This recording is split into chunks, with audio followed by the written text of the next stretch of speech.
the plumbing supply. Oh yeah, and don't forget, be kind.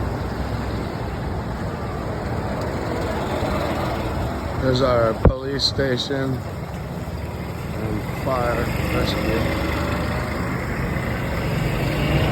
I think they said there's only like 4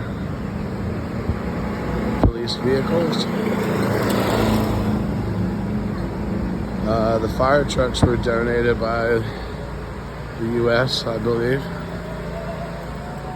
at some point. Pretty nice looking fire trucks. But yeah, this is what it's like walking around here. So the day is just picking up, evidently.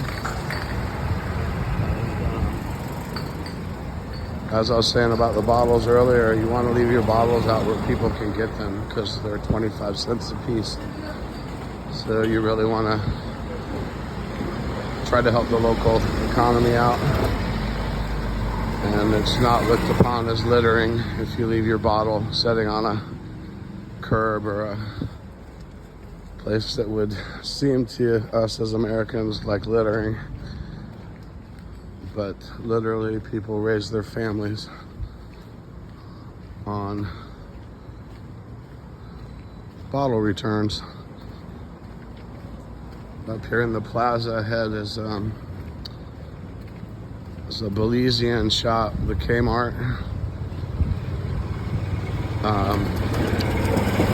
Is Belizean owned, and the market I'll show you up here to the left is Chinese owned.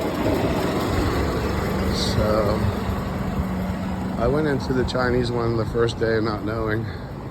Right here is that market, and it's nice, there's nothing wrong with it, but this market over here supports the Belizean people more as it is owned by them.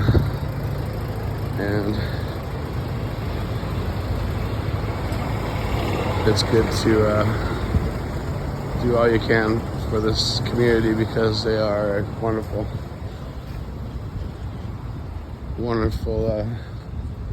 group of people here in San Pedro. Very good time. Okay, back to the ahead of me is my room at the Sandbar Hostel. I've made it without getting run down by one of these ankle biters. So, enjoy the day.